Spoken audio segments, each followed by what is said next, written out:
E ele falou que a abdução é rara, são raras abduções. Ah. Avistamentos são muito mais comuns. Sim. Porque eles, quando abduzem, eles querem abduzir. I use the example of it's not like the alien slapped the foot and, human caught sight of me again. I'll have to be more careful next time. No, I think they're way too intelligent for that. If you see them at all, they are doing that on purpose. And as a matter of fact, I used to think, well, why would they ever want to talk to humans? It would be like walking by an anthill and thinking, I think I'll have a conversation with that ant. Nobody does that. But on the contrary, now I believe that they, if you saw one when you were 8 years old and you see one now, they know it's you. They can keep track of that kind of information. The reason I believe that is because of something called the Utah Data Center. This is a gigantic computer in Utah that is acres and acres of computers that are recording every electronic communication on Earth. Now, people look at me, what? Well, isn't that secret? No. 60 Minutes did a show about this. You can go online and find Utah Data Center. It's a computer, acres and acres. Takes millions of gallons to cool those computers.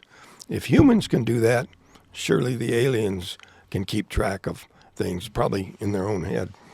O que ele falou, eles não abduzem por abduzir. Esbarramos em um aqui, não. Vamos pegar. Eles têm uma inteligência, eles vão atrás do que eles querem. Ele deu, a mesma coisa, eles não querem comunicar com os humanos. É a mesma coisa você chegar e querer falar com uma formiga. Sim. E existe, ele deu como exemplo, existe um mega supercomputador, um data center nos Estados Unidos, em Utah, que pega todas as telecomunicações do mundo. Então, se nós humanos podemos fazer isso, de rastrear, de saber, eles conseguem fazer isso, inclusive na cabeça. Inclusive psiquicamente. Exatamente. Agora, uma pergunta interessante, ele que foi a pessoa que esteve mais próximo dos extraterrestres, aqui a gente sempre discute isso, mas aí pode fazer a pergunta bem simplificada para ele, se ele achou eles superiores, iguais ou inferiores aos humanos na cabeça dele. In your opinion, they are superior, same level, or low level than us? I think without a doubt they are vastly superior to us.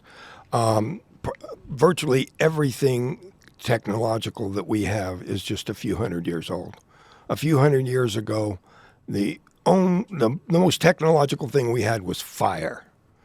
And obviously, these planets have been, that they can see from here already now, know that they've been there for thousands of years.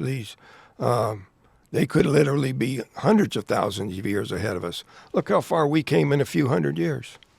Exatamente. Falou que há pouco tempo atrás a nossa maior tecnologia era o fogo. Sim, só isso, né? 100 mil anos atrás. Era o fogo. E eles estão aqui há centenas de milhares de anos à nossa frente. Então eles eram infinitamente muito superiores à raça nitidamente. humana. Muito superiores. E se a gente começar a pensar, o que a própria ciência especula, a Terra teria cerca de 4 bilhões de anos de existência, o universo cerca de 12, 13 a 15 bilhões, uma raça que tiver, sei lá, 100 mil anos à frente da gente, muito. Você calcula a gente num século, que foi da virada do 19 para o 20 até o 21, a quantidade de coisa que aconteceu muito maior do que nos séculos anteriores, você calcula aí 100 mil anos à frente o que pode ter de desenvolvimento. E 100 mil anos na frente no tempo do universo, na cronologia, é nada. Nada. 100 mil anos é uma piscadinha. Para o universo tem 12 bilhões de anos. Back when this happened, they had something called the Drake equation. It was a way to calculate the number of possible life-supporting planets in our galaxy. But since then, they have determined through visual observation that their statement from NASA was virtually every star has about a dozen planets going around it. And many of them are vastly older than us. So the bottom line is they think, if you think there's other life in the universe, you must be a kook. And I say, if you think there's no other life in the universe, you're the kook. Ele falou que naquela época que foi criada a equação de Drake, né, que é para calcular o número de planetas habitáveis, possíveis habitáveis no universo, são milhares, bilhões de planetas. E as pessoas perguntavam, se você acha que existe vida no planeta, você é um doido. E o Travis falou, não, se você acha que não existe, o doido é você. Exatamente. O doido é você. Não sou eu que estou achando, o doido é você que acha que não existe. E eu parti da mesma ideia que ele. A gente... Cara, e é só olhar o tamanho do nosso planeta diante do infinito, cara. Que a gente não tem como sequer calcular essas possibilidades. Então imagina alguém chegar e falar, só tem vida aqui, numa imensidão dessa.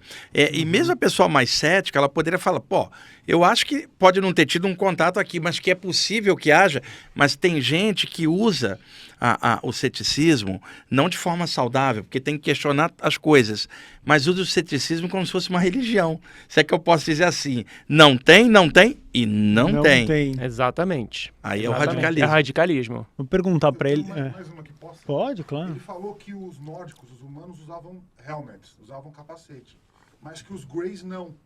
O ambiente que ele estava lá era mais humano, era friendly, mais adaptado para o humano da Terra e para os Greys e menos para os nórdicos? Como que era o ambiente da nave? Assim? A temperatura, o cheiro do ar, sons? Well, the Nordic used the helmet and the Greys didn't. In your opinion, the environment was much more like to a human being or to the Greys? Because the smell of the environment... That's a good question, and I do think that probably the helmet was because the atmosphere inside that craft was just not compatible in some way. Could have something to do with not the amount of oxygen in it, but whether a contamination of the craft would because of you.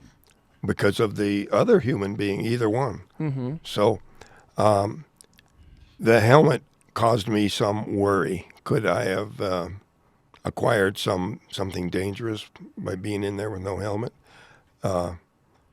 Whether I knew that his wearing the helmet wasn't going to allow him to hear me or speak clearly, so it made me less worried about why he wouldn't answer me.